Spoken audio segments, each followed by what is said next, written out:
আসসালামু আলাইকুম everyone, welcome to my channel. আজকে আমি আপনাদের জন্য ভিন্ন স্বাদের একটি বিরিয়ানি রেসিপি নিয়ে এসেছি, যেটি হলো সোলার বিরিয়ানি। এটির স্বাদ অন্যান্য বিরিয়ানির চেয়ে কোনো অংশেই কম না। ইফতারের আইটেমের জন্য এটি হচ্ছে অসাধারণ একটি রেসিপি। প্রতিদিন ইফতারি বানাতে অনেকেরই ভালো লাগে না, তো এই বিরিয়ানিটা রান্না করে দেখতে পারেন, খেতে খারাপ লাগবে না। তো চলুন দেখে নেওয়া যাক সোলার বিরিয়ানি রান্না করার জন্য আমার কি কি লাগছে। আমি এখানে এক কাপ ছোলা সারা রাত ভিজিয়ে রেখেছিলাম এবং সেদ্ধ করে নিয়েছি। তারপর লাগছে আমার আদা বাটা, রসুন বাটা, ধনিয়া পাতা, 3টা মাঝারি সাইজের আলু এখানে আমি কিউব করে কেটে নিয়েছি। তারপর লাগছে পেঁয়াজ কুচি এবং টমেটো। তারপর আমার লাগছে দারচিনি, 2টা তেজপাতা, 3টা এলাচ, আস্ত জিরা, হলুদের গুঁড়া, মরিচের গুঁড়া, ধনিয়ার গুঁড়া, গোলমরিচ, মৌরি, 3টা লবঙ্গ, কাঁচামরিচ, লবণ পরিমাণ মতো, এবং এখানে আমি রাঁধুনি বিরিয়ানি মশলাটা ইউজ করেছি। আর লাগছে আমার আমি এখানে 1 পট চালের পোলার চালের ভাতটা আমি আগে থেকে রান্না করে রেখেছি। আপনারা চাইলে ভাতের চাল দিয়েও এই বিরিয়ানিটা রান্না করতে পারেন।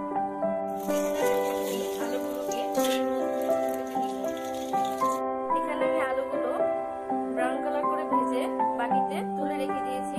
তারপর আমি তেলের মধ্যে পেঁয়াজ কুচিগুলো দিব। পেঁয়াজগুলো ব্রাউন কালার করে ভাজা হয়ে গেলে আমি একে একে সব মশলাগুলো এখানে দিয়ে দিয়েছি।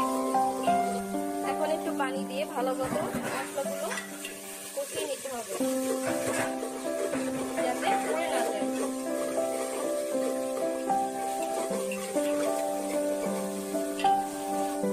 তারপর আমি টমেটোগুলো দিয়ে দিয়েছি। ভালো মতো কষিয়ে নিব।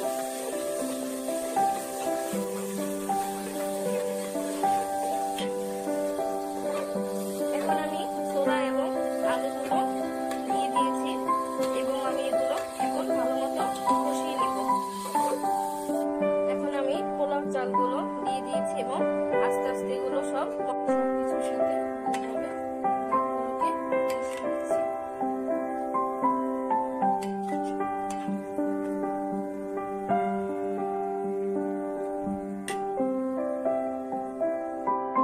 আমি এর মধ্যে হালকা একটু কেওড়া জল মিশিয়ে নিচ্ছি। আমার সোলার বিরিয়ানিটা রেডি হয়ে গেছে। এখানে আমি সার্ভ করার জন্য এখানে পেঁয়াজ বেরেস্তা আর কিছু ধনেপাতা দিয়ে সার্ভ করেছি। তাহলে দেখতেই পেলেন কত সহজে সোলার বিরিয়ানিটা আমি রেডি করে